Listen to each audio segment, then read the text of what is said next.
Hari ini saya akan memberikan tips diet buat teman-teman dari teman-teman juga. Gimana sih? Ya, gitu deh. Let's go!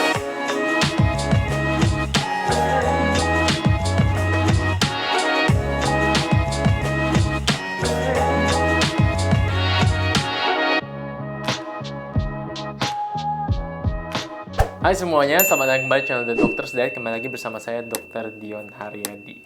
Jadi hari ini saya mau membagikan tips diet dari teman-teman untuk teman-teman. Jadi kemarin itu saya sempat bikin story di Instagram, terus saya minta respons dari teman-teman juga, minta tips diet dari teman-teman lainnya. Jadi setiap orang itu saya yakin memiliki tips diet yang berbeda-beda. Jadi istilahnya nggak cuma dapat tips diet dari saya doang, tapi juga dari orang-orang lain yang sudah berhasil menjalaninya. Supaya teman-teman juga bisa mempraktekkannya dalam program dietnya. Supaya bisa menurunkan berat badan, menjaga berat badan, menaikkan berat badan, dan seterusnya. Ini ada banyak banget respons dari teman-teman. Saya terima kasih banget. Ini baru dari respons doang, belum yang DM ke saya juga. Terima kasih banyak kepada teman-teman semuanya. Ini udah saya baca semuanya walaupun tidak saya reply semuanya. Tapi sekali lagi terima kasih banyak untuk respons dari teman-teman semuanya. Oke, ini ketemu satu tips diet yang keren dari Karis Kembi. Pajang semua foto-foto gendut di dinding rumah, wallpaper HP biar dietnya konsisten.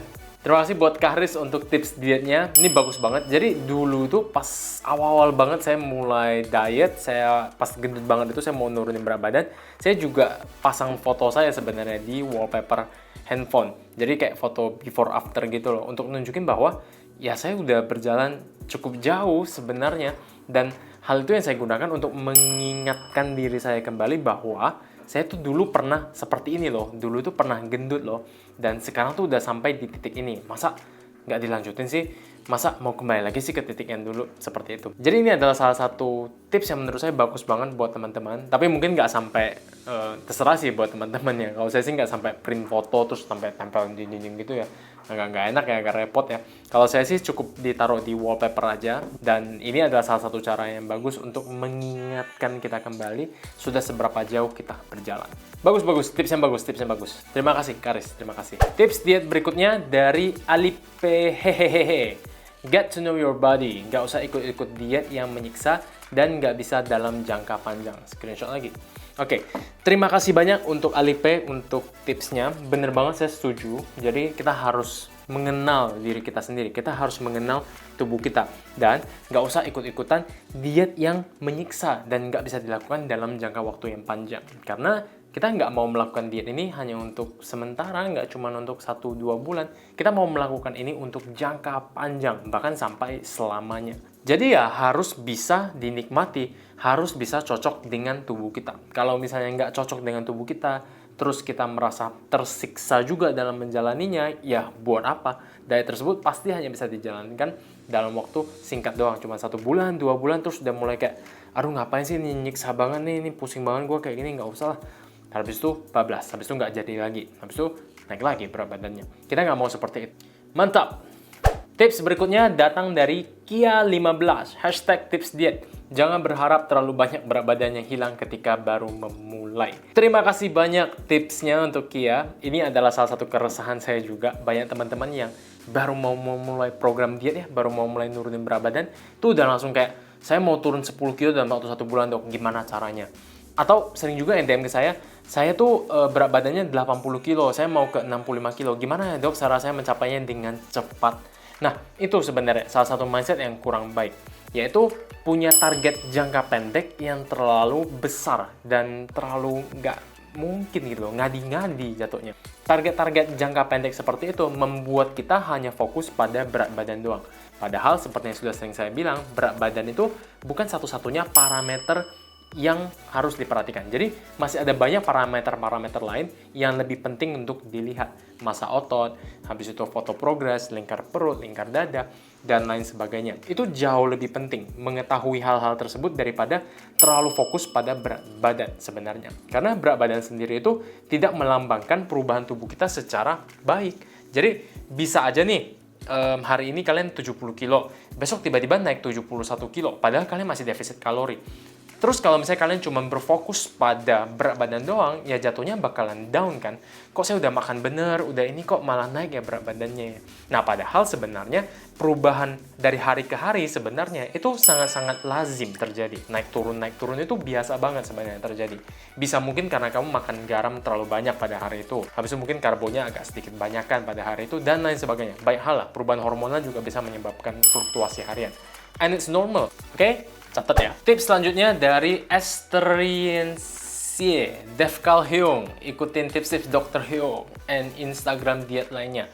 Ilmu jadi nambah, gratis, nggak sia-sia bayar kuota. Terima kasih untuk Esther. Seperti apa yang katakan Esther, intinya kalau misalnya kalian mau menurunkan berat badan, ya ujung-ujungnya kembali lagi ke defisit kalori. Dan kalau saya lihat dari kata-katanya Esther sih ya, kemungkinan besar dia melakukan flexible dieting juga. Jadi makanannya bebas sebenarnya, mau makan apa aja boleh. Tapi dia berada dalam defisit kalori. Intinya dia tahu kebutuhan kalorinya dia berapa.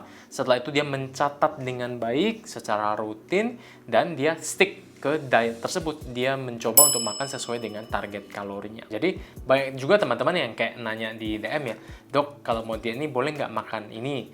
Boleh nggak makan itu?"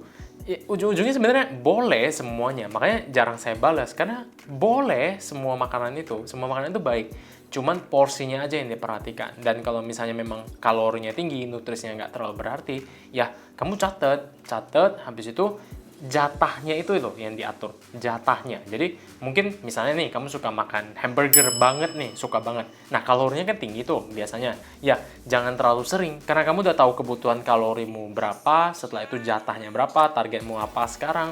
Ya, kamu pasti akan bisa menyesuaikan dengan sendirinya. Oh, oke. Ya, hamburger ini sebenarnya nggak terlalu ngenyangin, kalorinya juga tinggi. Ya udah deh, saya makan sekali seminggu aja deh.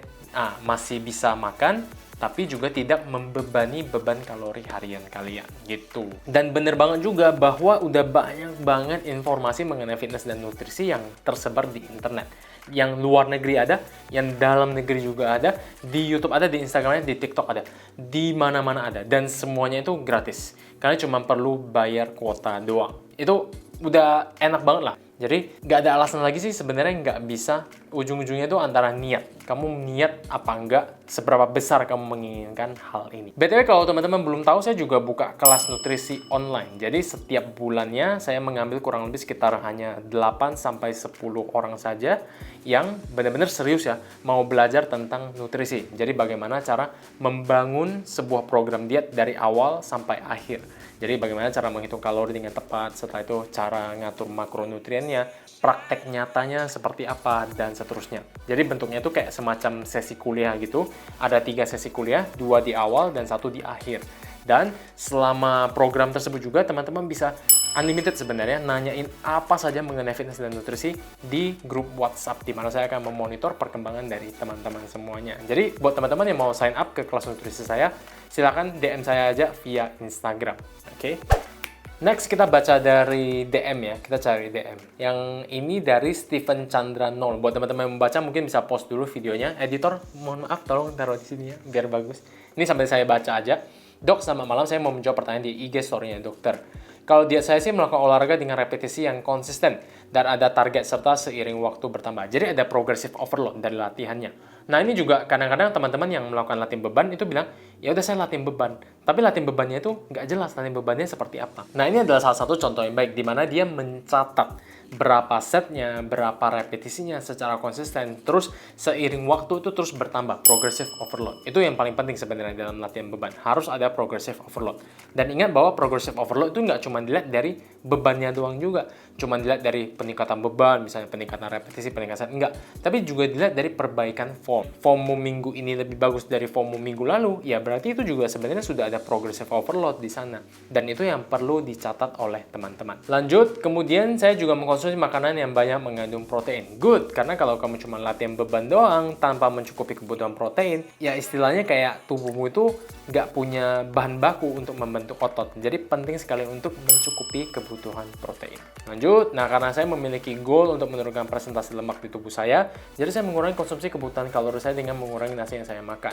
Tapi saya sendiri tidak pernah mengukur atau menakar jumlah kalori saya konsumsi sarapan, makan siang atau makan malam karena repot.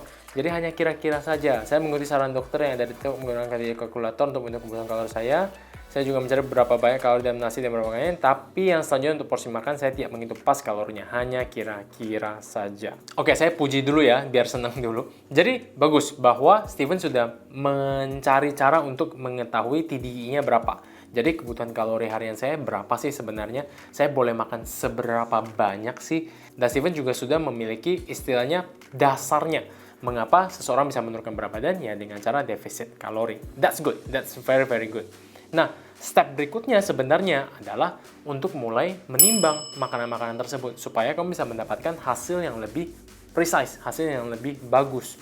Jadi kalau misalnya cuma ngira-ngira doang, kayak oh nasi saya lihat 100 gram kalorinya 100-an, oh ya berarti saya kurangin seginilah kira-kira lah. Nah tapi kira-kiranya itu tidak akan sebaik kalau misalnya kita timbang nasi tersebut. Makanan-makanan tersebut ditimbang dengan baik. Tapi seperti yang sering saya bilang, start low, go slow. Jadi mulailah dari kebiasaan yang paling mudah dulu yang bisa kamu lakukan sekarang, lalu tingkatkan pelan-pelan. Biasakan bangun kebiasaannya, nanti lama-lama juga akan terbiasa. Sama seperti saat pertama kali kamu memulai mengurangi nasi tersebut. Oke?